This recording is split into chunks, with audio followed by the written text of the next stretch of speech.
Sema amen. Unaweza kusimama. Unaweza kusimama kidogo.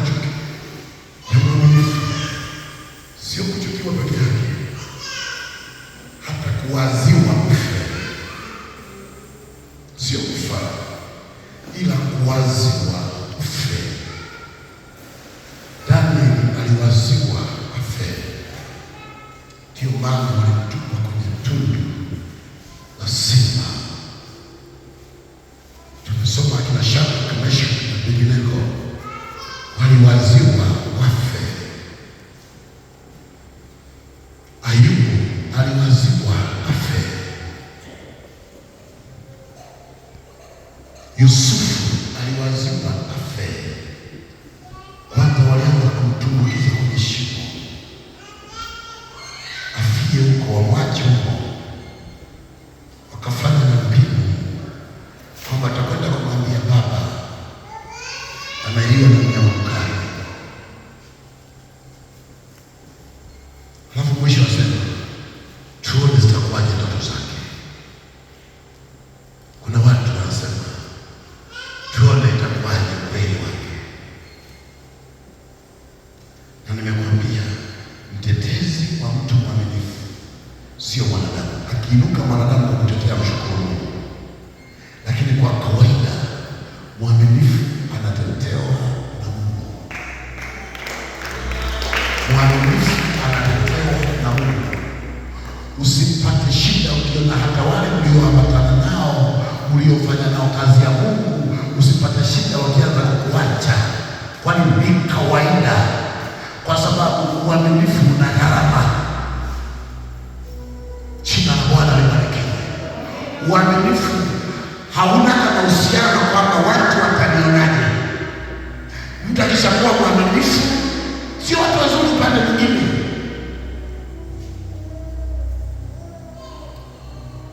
Ninakuombea jambo linazungumza kuwa mwaminifu kwenye ibada, lakini angalia saizi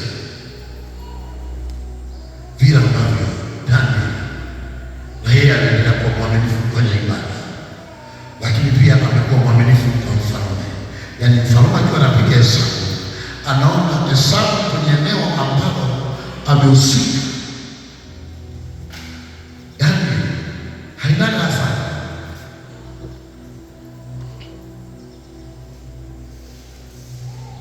Jina la Bwana libarikiwe. Mwaminifu huwezi kucheza na yeye. Unaliona nazungumza? Ukitaka kucheza dini na mwaminifu, dini hilo linaharibika.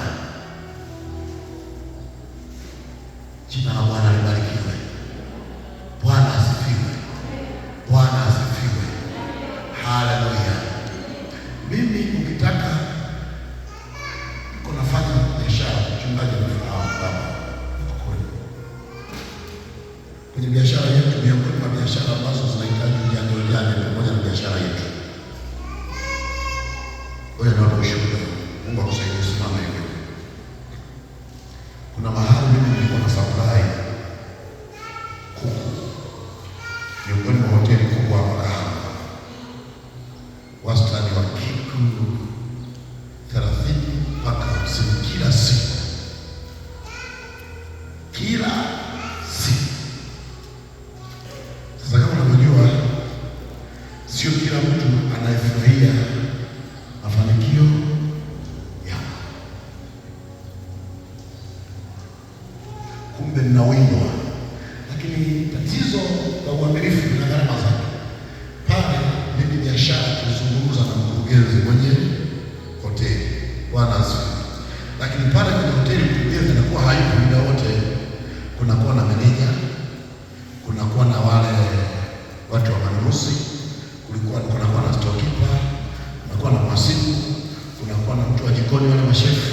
Sawa, watu ndio ambao muda wote unakutana na wao. Wakati mwingine mishahara yao sio mzuri sana. Kwa hiyo wanasema ukitaka kuendelea kufanya biashara na wewe, kuku ambaye ni shilingi 18,000 tutakuwa tunaandika huko 18,000, lakini kwenye kulipa ni 16,000.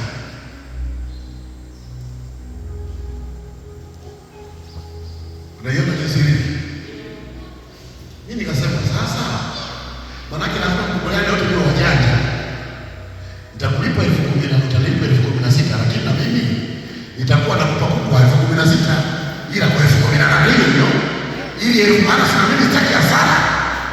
Hiyo naelewa ninachokisema. Hiyo naelewa ninachokisema. Kwa maana tukubali tukutane majanja matupu. Wewe si mjanja kama shilingi 2,000 ambao unaifanyia kazi, basi tukutane, mimi sitaki hasara. Sasa hayo yangewezekana kama biashara tulikuwa tunafanya na wao.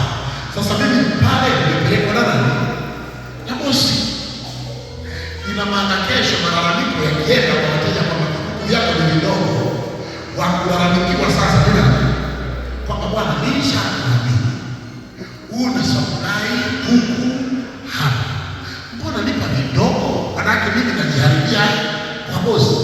Kwa na mimi nikasema kuliko nijiharibie kwa bosi, mzee shilingi 2,000 ndio yakanga sasa mazingaombwa na majungu.